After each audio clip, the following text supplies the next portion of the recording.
The Insidious franchise has always received a mixed bag of reactions. From pure fear to general apathy to heavy criticism, the scare factor of the Insidious franchise might be debatable, but the profitability of the movies is not. Each movie makes nearly 10 times the original production cost. Ergo, Blumhouse Production, the minds behind the Insidious franchise, has no incentive not to make another. With a 6th Insidious movie dropping this week, probably before this video even airs, I thought a visit back to the world of the Further was in order. A chance to refresh our minds on the lore of the movies and provide a general ranking of the franchise, from wonderfully terrifying to mediocre at best. Prepare yourselves, my freaky freaks, for opening the door to the mind often invites unwanted passengers.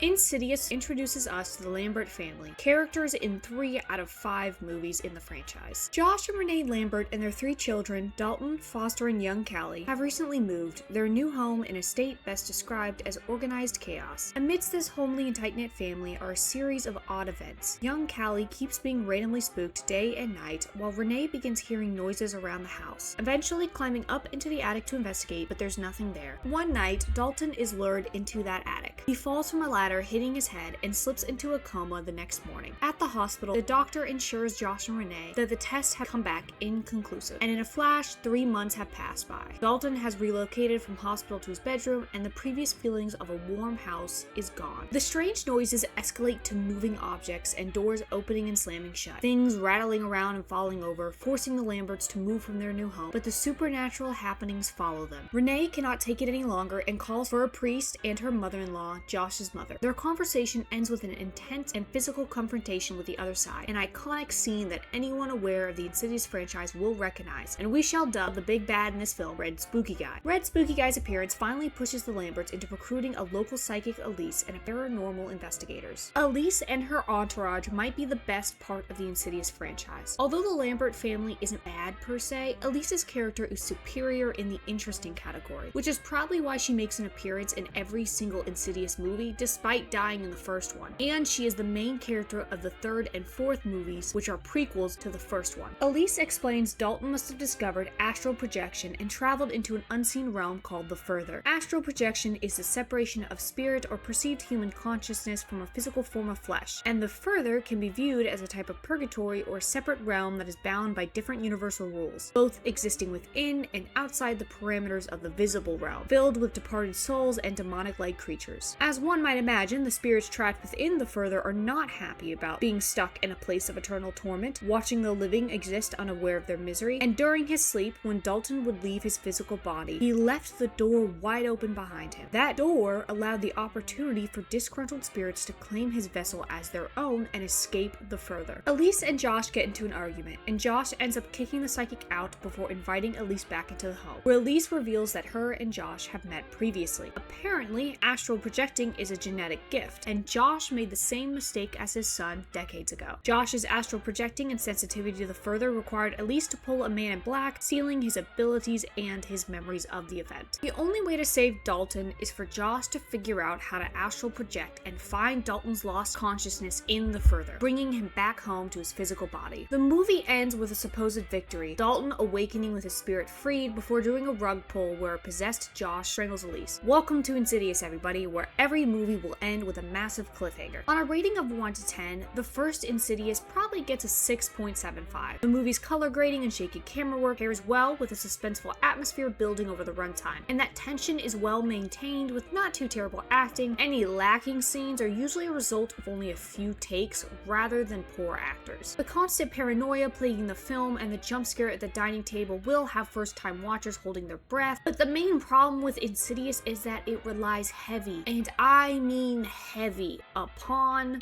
Where are you?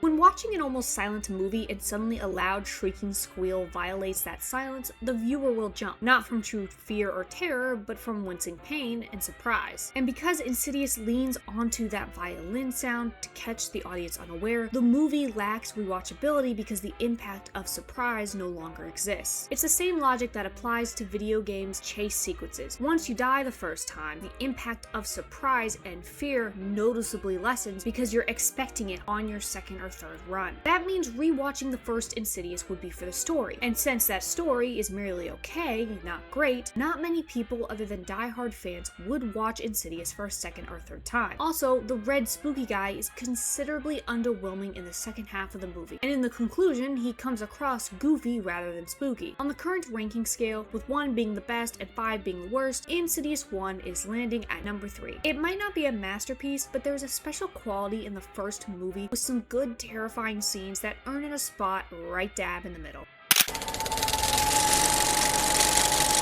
Insidious Chapter 2 begins with a flashback because Elise is best girl and the film needs a way to include a dead woman into the movie. We witness the meeting between young Josh and Elise, starting this movie off better than the first. The script is not the only thing that has undergone a noticeable upgrade. Set design, color grading, and camera movement is all inherently more pleasing to the eyes compared to the first. Jumping into the future, Renee is giving the police her statement about Elise's death. Renee refuses to believe her husband did it, but the seeds of doubt have already taken root. Suspicion is lined in every conversation her and Josh have, and in the beginning, even the audience is unsure of the exact state of Josh's possession. Josh acts fairly normal, simply wanting to move on from the dreadful ordeal like his character did in the first movie, but Renee begins experiencing supernatural events again. Her search for the truth happens around the same time the 2 paranormal investigators from the first movie, Specs and Tucker, also start looking for answers. The death of Elise is fresh in their minds, and the 2 cannot shake the events of that terrible night. Specs and Tucker find the videotape from the flashback. They spot older Josh standing behind younger Josh, begging the question, how the heck is that possible? So they contact Josh's mother and she watches the tape before finally they all contact an old friend of Elise. That old friend holds a ceremony to contact Elise's spirit for answers, and they are told to visit an abandoned hospital Josh's mother used to work at when Josh was a little boy. Another flashback reveals young Josh was attacked by a patient at that hospital. The patient, Parker Crane, committed suicide a few days later. The crew, Specs, Tucker, Josh's mother, and Elise's friend, go down the Crane rabbit hole beginning with his house. While inside, the crew are attacked by Parker Crane's mother, Mother Mortis. Mother Mortis tricked them by masquerading as the spirit of Elise and purposely led them to Crane's house. The camera work at the house switches between the normal look of the movie and handheld cameras, adding a found footage component to the movie that increases the suspense and injects a visually fun scare into the mix. Mother Mortis is and was an absolute weirdo and degenerate. She forced her son to dress, live, and act like a girl, eventually turning her son Parker Crane into the serial killer known as the Bride in Black. That secret of his is discovered by the crew in a hidden room decorated with newspapers and veiled corpses. Renee and Lorraine have put together the truth upon separate paths. Josh is possessed by the spirit of Parker Crane. Parker Crane, who kills people because of his weirdo mommy, Mother Mortis. Everyone meets up and devises a plan to drug Josh, but the plan fails and Elise's friend is knocked out. He awakens in the further and meets Josh and Elise, who have been devising a plan of their own and exploring the limitations of the spirit dimension. The further is unbound from the normal constraints of linear time, allowing Josh to travel back in time and meet his younger self, as well as causing various events that occur in the first movie. Renee and the boys are attacked by a possessed Josh during this time period. Dalton astral projects to find his father and bring his spirit back, while Elise manages to destroy Mother Mortis, which leaves enough breadcrumbs behind for major implications on the state of the human soul in this universe, but that does stop possessed Josh, and real Josh returns, the family finally reuniting. The Lamberts decide Josh and Dalton will undergo the ritual to suppress their memories and abilities again, which, why in the world would you ever do that? Before a cliffhanger momentarily steals my attention from the stupidity of that decision and ends Insidious Chapter 2. Insidious Chapter 2 is leagues above the first in terms of acting, cinematography, soundtrack, script writing, and scares. The violin is just as loud, but better timed and speckled around the film so it is not constantly blasting your hearing. The film wisely utilizes multiple types of horror beyond loud noises and frequent jump scares, like Josh's increasing body horror. And instead of a constant shaky cam, the film chooses more fluid and stylized shots intermingled with the up-close shaking camera to mimic a more personal feeling during the scarier moments, and the utilization of found footage was a nice touch. The main plot within Insidious Chapter 2 and subsequent side plots is significantly more engaging than the first, tying in nicely with the first movie and avoiding the cardinal sin of many sequels where the sequel feels the need to rewrite the major plot points from the first. The addition of Mother Mortis and Parker Crane provides a much more interesting premise than Spooky Evil Lady or Red Spooky Guy, and the time travel is Chef's Kiss, a layer of complexity that does not make the mistake of providing a convenient fix-all solution. The usage of color and props is visually stimulating, catching the eye without demanding attention, and providing a solid background for the storyline. That doesn't mean Insidious Chapter 2 is without flaws. There are more than a few convenient plot devices and people, and the ending is padded rooms level of insanity because this whole mess started because Josh and Dalton were unaware of their gift, and that unawareness equaled vulnerability, the pair oblivious to the danger waiting to prey upon their innocence. By choosing to suppress their memories and gift instead of learning to live with it, ultimately this will conclude with their meat suits going up for grabs and having terrible repercussions for the family. But beside that extremely stupid decision, Insidious Chapter 2 holds strong in the ranking, taking second place. It is one of the better movies in the franchise and might even take first by the end, but for now, let's dive straight into the third.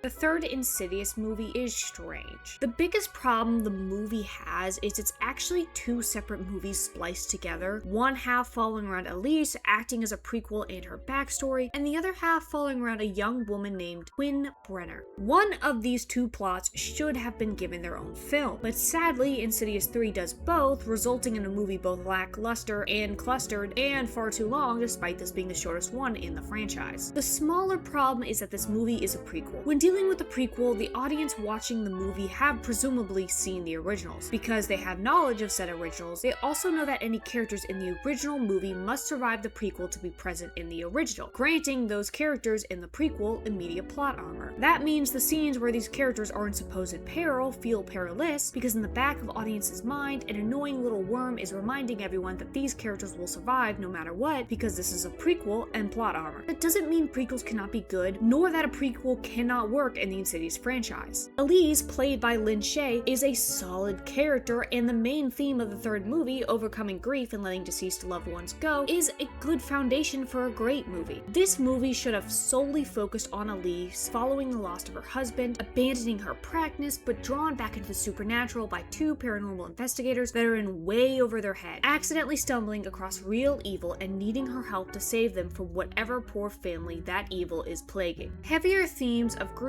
and loss could have been balanced out with the comedic behavior from the investigators, a mash of Sixth Sense and Ghostbusters while keeping to the same cinematography and style of the Insidious franchise, letting Elise's character truly shine. But enough about movies that don't and won't ever exist. Quinn Brenner is stuck in the worst years of her life, exhausted and haunted by a moving shadow stalking her every move. With an overworked father constantly dumping responsibilities upon her shoulders, the recent loss of her mother, and a younger brother that feels more like a chore than a sibling, Quinn decides to visit the psychic Elise. She hopes to contact the shadow following her, the spirit of her mother, but Elise cannot help her. Her psychic abilities blocked after the loss of her husband. Future arguments between Quinn and her father reveal the growing fracture in the family, leading to her fumbling her assigned lines at the theater. Bemoaning the terrible experience with her friend behind the theater, a shadowy figure catches her attention right before a car absolutely rails into her. It is a very fun bit to watch, and it grabs audience's attention. My only problem is that the scene does not occur until 20 minutes into the film, when it should have been within the first 5 to 10 minutes. And this is emblematic of a larger problem with Insidious Chapter 3 and the franchise as a whole, where every scene is twice as long as needed. Somehow, despite this being the shortest movie in the franchise, it feels like the longest because all the appealing concepts are sluggishly drawn out, seeping away interest the longer the scene goes on for. I think there's a misunderstanding where longer paced scenes equal better tension, and there is some truth to that, but there's also truth to if the scene is too long, you will eventually begin to remove tension. After the accident, Quinn is recovering from 2 broken legs and spinal trauma, creating a wonderfully horrific atmosphere where she is physically incapacitated and cannot escape from a spirit by running. All the while, Elise is dealing with grief and suppressed supernatural abilities impacting her ability to help Quinn. Elise Elise figures out the shadow following Quinn was not Quinn's mother, but an evil spirit, spooky respirator guy, luring Quinn in front of the car. That spirit now holds half of Quinn's soul, and takes great pleasure in tormenting Quinn with what might be some of the best scares in the entire franchise. The climax is Elise going into the further to retrieve the lost half of Quinn's soul, but unfortunately this entire scene is tainted by my knowledge that this is a prequel and Elise must survive. Also, keeping to Insidious fashion, there's no way they kill Quinn, so they removed any and all stakes from the conclusion. I almost wish they had killed Quinn, not because I don't like her character, I actually do, but because that would have been an incredible fake out and might have taught Elise a valuable lesson that 1, her hesitance might have led to Quinn's death, and 2, she cannot save everyone and she has to be okay with letting some people go. But that does not happen. Quinn survives, Elise survives, and spooky respirator guy is banished temporarily in Insidious fashion. Roll credits. Insidious Chapter 3 delivers a conundrum. On one hand, the scare scene in the bedroom was genuine genius, the appearance of the big bad in the beginning was creepy, the other half of Quinn's soul can stay far, far away from me, and the scene where Quinn bashes her cast against the bed to reveal her broken legs covered in bruises and then starts walking around on those broken legs with crunching noises is awful, terrible, almost blasphemous. I adored it. But on my other hand, I see a script that doesn't endear me to the other characters, certain character arcs and relationships are wrapped up way too quickly, and a weak story unable to decide upon which character should be the main character, making me not care overly much about either of them. So sadly, Insidious Chapter 3 ends up at number 4. This movie might have some of my favorite scenes in the entire franchise, but as a whole, it cannot surpass the first two. Hopefully, Insidious: The Last Key has better luck.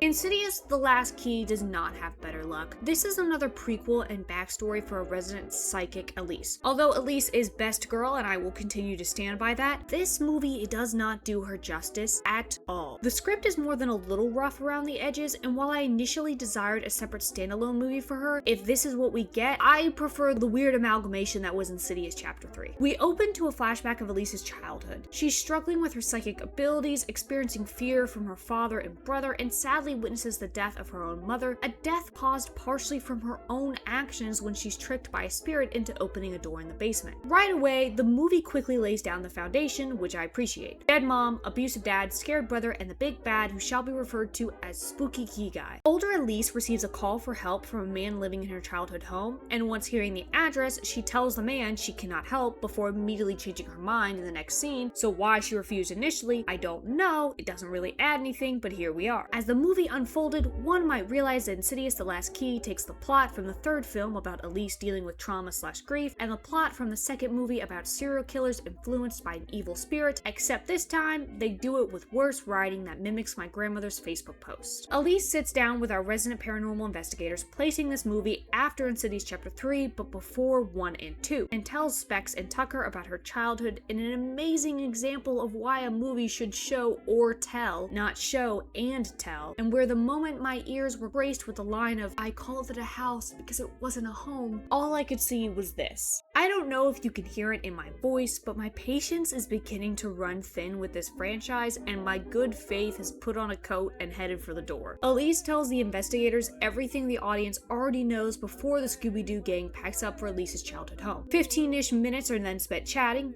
and more chatting before finally we get to some real action 30 minutes into the movie. The action in the beginning of the movie doesn't count because the kill of the mom wasn't the best kill in this franchise, and because it was a flashback, meaning those events don't really matter to the audience. Elise walks around her old home, reminiscing on old memories, while Specs and Tucker monitor her through a camera. The camera captures a young woman on screen, but Elise cannot see her, and she's briefly attacked before stumbling upon her brother's whistle. She then gives us more exposition on the whistle, even though we just watched a flashback on that very same whistle, before we get another flashback with Elise. This scene is meant to show us how much Elise suffered from her father, but it also provides some interesting insight into the character of Elise that I wish the movie would have expounded more upon. Despite the fact her mother died due to Elise communicating with spirits, her father physically punishing Elise when she uses her gift, and her brother terrified of his own sister and begging Elise not to speak to random walls or open doors, Elise continues to communicate with departed souls, leaving me with the question,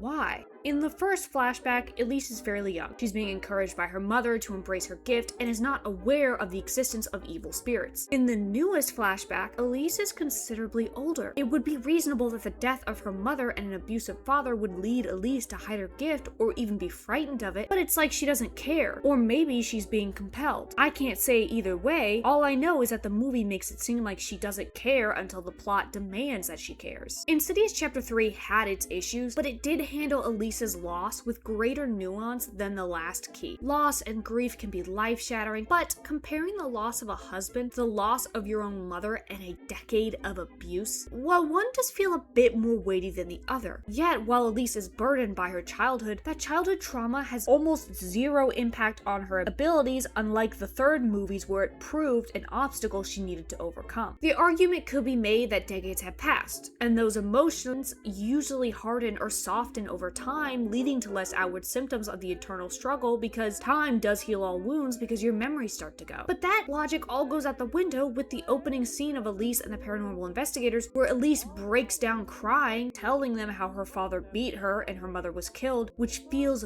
really out of place for the character of Elise and unearned because the movie had just begun. It's the type of scene one anticipates at the end of the movie where the character has reached the end of their rope and is reaching out for help, not the beginning.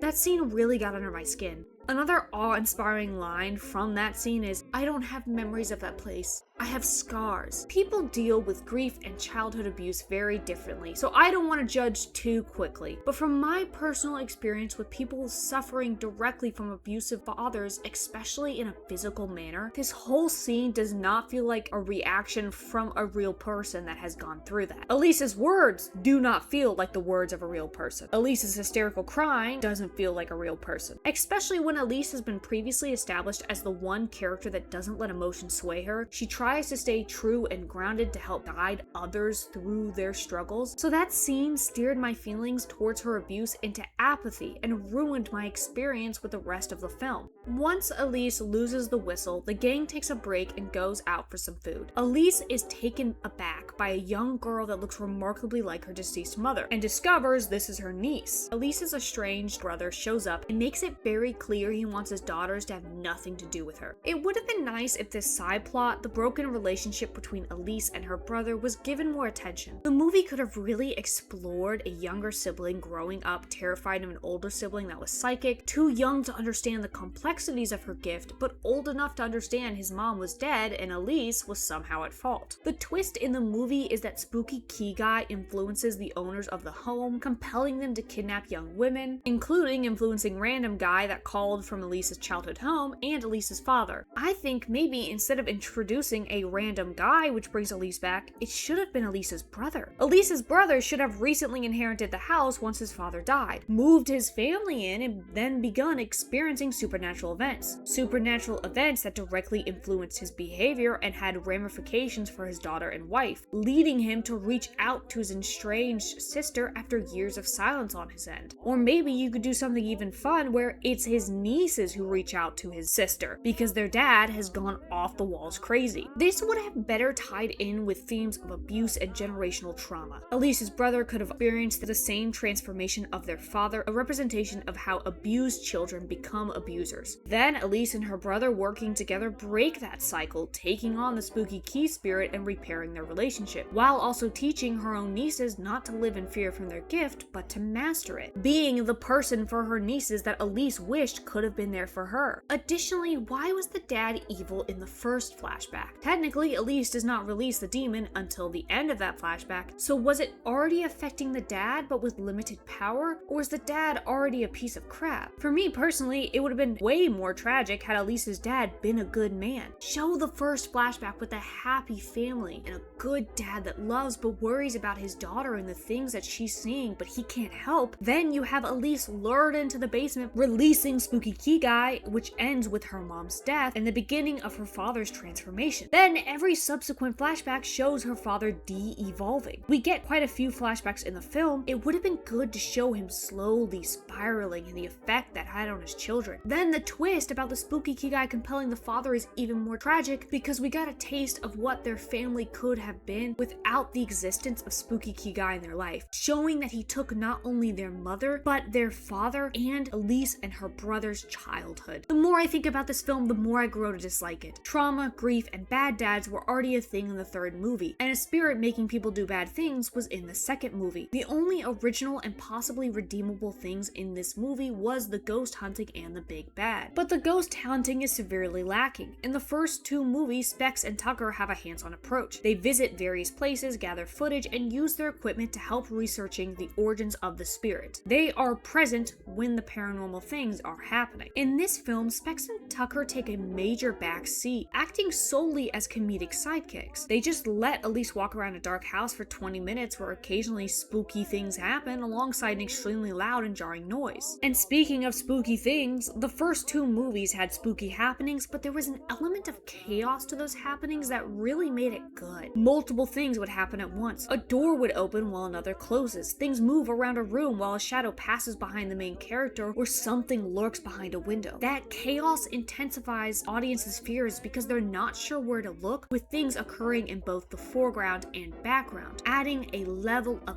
unpredictability. In Insidious: The Last Key, almost every scare is formulaic. Character walks around in silence. A noise catches their attention. They investigate said noise, and either A, it was a misdirect and a thing grabs them from behind or above, or B, something grabs or spooks them from where that noise came from. And once again, this movie is a prequel, meaning audiences know the characters have plot armor. Watching Elise walk around in the dark for 20 to 30 minutes is not engaging in the slightest because nothing bad will happen to her. And Specs and Tucker's survival was guaranteed from the beginning, so the one scene that I actually was enjoying, where Specs is being hunted by a random guy that was being influenced by Spooky Key Guy, immediately lose all tension once I remember this is a prequel, I know he survives. I don't feel that tension anymore. The second thing the movie needed to nail was the big bad. Spooky Key Guy is not nailed. I mean, maybe he was or will be. There's somebody out there that saw him and said, hear me out. But I think he was not utilized well in this movie and came across a little underwhelming. Spooky Key Guy has keys on the end of its fingers, which is a fascinating concept. One key silences a person's voice, the other traps a person's soul, some open doors, but the keys end up feeling like a minor part of this movie, which is a huge swing and a miss by the writers because you could have done such interesting ideas with the other keys.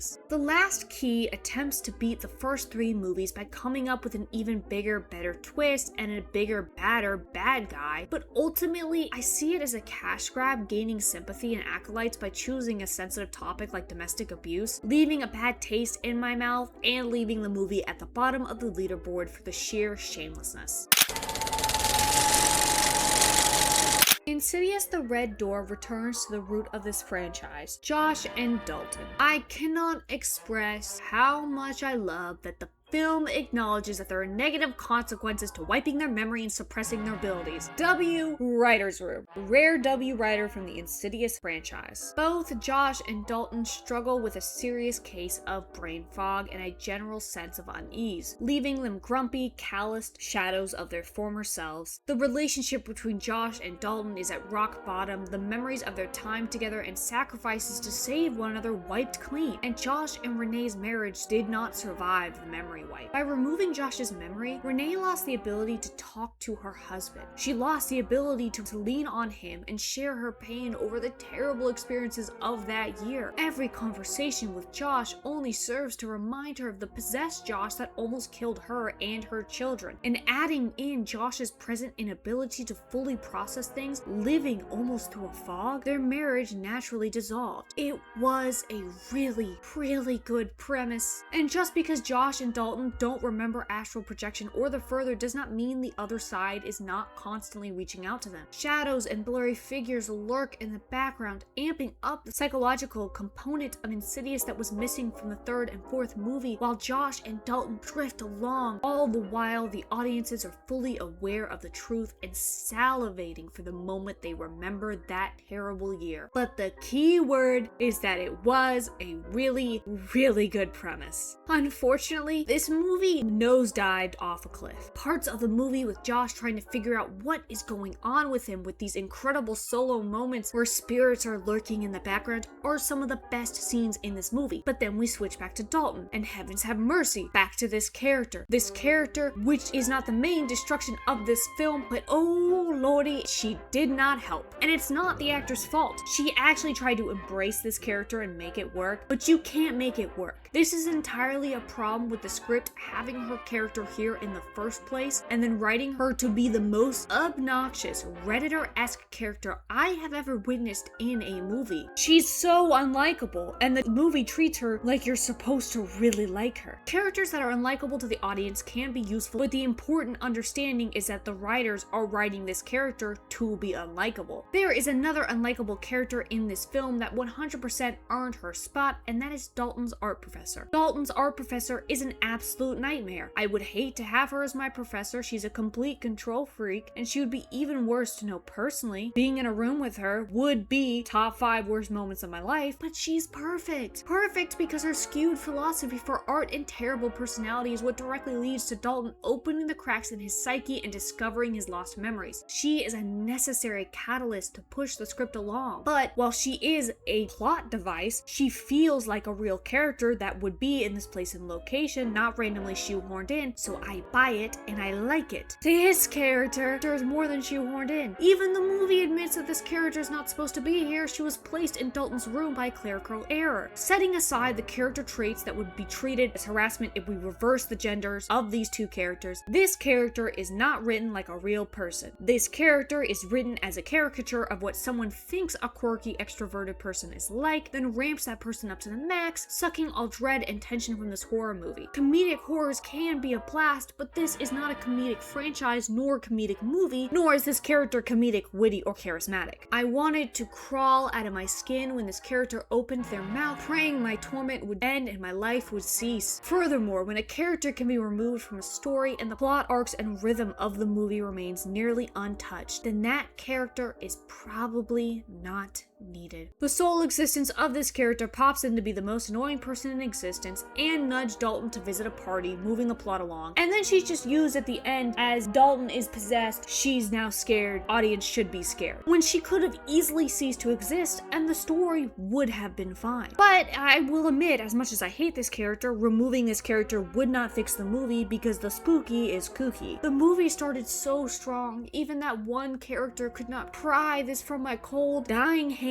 The second half was such a letdown. Because almost all of this movie is spent without their memories, the big bad does not make an appearance until the finale, with relatively nothing else happening. The movie should have been split into 2 parts. The first part, Josh and Dalton each on a solo journey to recover their memories, and the second half them dealing with the fallout of those recovered memories and the realization that the door is open. The spirits plaguing them won't stop until the red door is closed, so Josh and Dalton prepare to enter the further together, and the finale is them closing the door. The film could have sprinkled things forcing them to go back into the astral plane, like a possessed student suddenly walking through Dalton's open dorm room and then jumping out the window and committing suicide, or a possessed person jumping in front of Josh's car, or his doctor dying from a sudden heart attack. These events would press the danger of the door remaining open. Not just Josh and Dalton are at stake, the people around them are affected by that open door. The psychological components had me hooked, but then they just kind of disappeared. The first 2 movies might have had issues, but they nailed down the chaos, paranoia, and tension of a supernatural threat, never fully showing the spirits until pivotal scenes, leaving audiences' imaginations to run wild and imagine the worst lurking behind every corner. Things were constantly happening in the first 2 movies. Creaks, whispering voices, bodies behind curtains, figures lurking in the shadow, objects moving or flying across the room, doors opening, windows shutting, really giving us a taste of the paranormal, where the worst fear a person alone can experience is realizing they are not alone. In this movie, the paranormal is in your face, literally and figuratively in your face. Insidious, the red door is getting shoved into 4th place, bumping all the others up.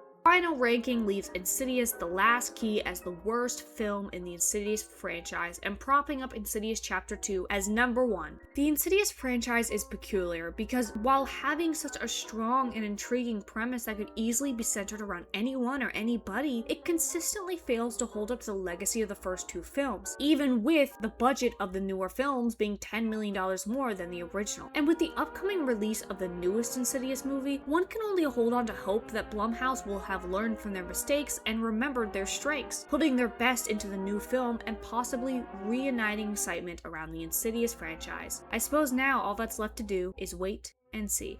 Insidious franchise is one of those franchises that I think really could work if the movies would branch out, and I am looking forward to seeing the new one. Depending upon the outcome, another Insidious video may or may not drop discussing it, but until then, if you enjoy this type of content, consider subscribing to the channel and joining the Freak for Freak family. Thank you so much for watching my Freaky Freaks, and remember, I'll think of you when I'm not here, 'cause thinking of people makes them seem near.